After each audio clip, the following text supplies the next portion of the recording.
हरि ओम। नमो नमः। सुप्रभातम।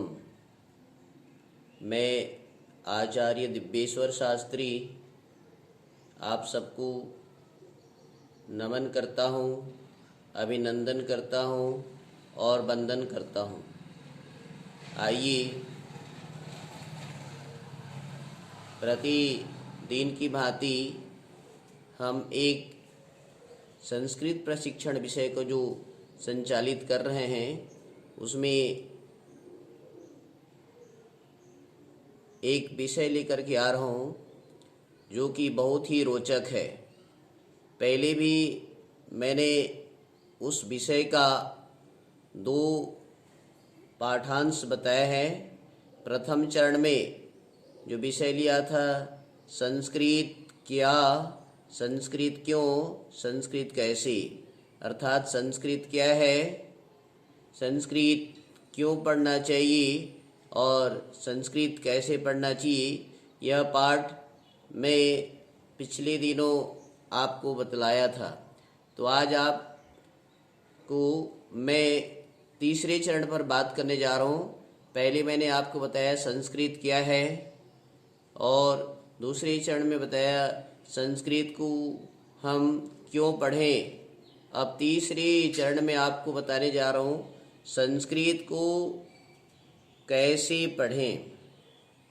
यह बहुत ही रुचिपूर्ण विषय है। जैसे कि मैं आपको बताया, संस्कृत भाषा की रक्षा के लिए, वेदों की रक्षा के लिए, धर्मशास्त्रों की रक्षा के लिए, देश की, समाज की, राष्ट्र की रक्षा के लिए संस्कृत पढ़ना चाहिए। यह बात पहले के पाठों में बता चुका हूँ। आज हम बताने जा रहे हैं संस्कृत को हम कैसे पढ़ें। सबसे पहले संस्कृत को हम कैसे पढ़ें इस पर विचार करने से पहले मैं आपको बारंबार निवेदन करना चाहूँगा कि संस्कृत को सिर्फ पढ़ने से ही संस्कृत का ज्ञान नहीं होता है। संस्कृत को पढ़ना चाहिए, संस्कृत को सुनना चाहिए, संस्कृत की वीडियो को, संस्कृत के वस्तुओं को देखना चाहिए, तब जाकर के संस्कृत भाषा की हमें उपलब्धि होती है। आइए संस्कृत कैसे पढ़ें इसके बारे में विचार करते हैं। तो मैं बताना चाहूँगा संस्कृत को सबसे पहले वर्णोच्चारण से, वर्ण ज्ञान से शुरुआत करना चाहिए। किसी भी भाषा को हम यदि जानना चाहें तो उसकी वर्णमाला को जानना बहुत जरूरी है। तो संस्कृत में भी जो 63 अर्थात 63 वर्णमाला है या 46 वर्ण हैं, स्वर वर्ण, व्यंजन वर्ण, ऊष्म वर्ण, अंतस्थ वर्ण, इन सारे वर्णों की उच्चारण, उनके उच्चारण स्थान, उनके प्रयत्न को सीखना चाहिए। उस क्रम में संस्कृत पढ़ना चाहिए। उसके साथ साथ संस्कृत में लिंग, वचन, पुरुष, विभक्ति, कारक, लकार, शब्द रूप, धातु रूप, संधि, समास, प्रत्यय, संख्या, ये क्रमशः पढ़ते जाना चाहिए। किसी भी लक्ष्य को पहुंचने के लिए धीरे धीरे धीरे 1 सीढ़ी, 2 सीढ़ी, 3 सीढ़ी, 4 सीढ़ी, 5 सीढ़ी ऐसे हम चढ़ते जाते हैं। वैसे संस्कृत रूपी अगाध समुद्र में प्रवेश के लिए हमें एक एक सीढ़ी तय करते जाना चाहिए। उसके पश्चात संस्कृत के छोटे छोटे वाक्यों का अभ्यास करना चाहिए। संस्कृत भाषा में छोटे छोटे रचनाओं को पढ़ना चाहिए। संस्कृत भाषा की वीडियो को देखना चाहिए।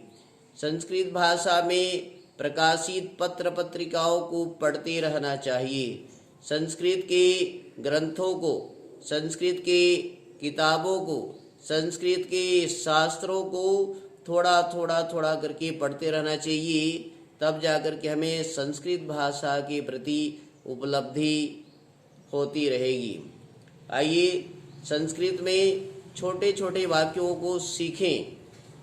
पहले तो हम संस्कृत को बोलने का अभ्यास करें। लोग डरते हैं कि हमसे अशुद्धि होगी, हमारी से गलती होगी। जब तक हमसे गलतियां नहीं होंगी तब तक हमारा भाषा के प्रति पकड़ या सुधार भी नहीं हो सकता। गलतियों के पश्चात ही हम किसी भाषा को शुद्ध रूप से सीख सकते हैं। और जहाँ पर भी संस्कृत के विषय में बात आती है, संस्कृत की बोलचाल हो रहे हैं, संस्कृत का पठन पाठन हो रहा हो, संस्कृत का लेखन हो रहा हो, संस्कृत का अभ्यास हो रहा हो, वहाँ पर तो अवश्य रूप में भाग लेना चाहिए। संस्कृत हमारी मातृभाषा है। संस्कृत समस्त भाषाओं की जननी है। समस्त संस्कृत जो है आदि भाषा है। सृष्टि के पूर्व में इसकी उत्पत्ति हुई है। वेद, दर्शन, पुराण, उपनिषद, कथा जितने भी संस्कृत में भरे पड़े हैं, यहाँ तक कि सारा विश्व ब्रह्मांड की यदि भाषा संस्कृत में है या संस्कृत से उत्पत्ति हुई है तो इसमें कोई दो मत की बात नहीं है। आप भाषाविद वैज्ञानिकों से, भाषाविद मनीषियों से जानकारी प्राप्त कर सकते हैं कि संस्कृत ही समस्त भाषाओं का मूलाधार है। यदि संस्कृत न हो तो अन्य भाषाओं की उत्पत्ति संभव ही नहीं है। इसीलिए तो इसको जननी कहा गया है।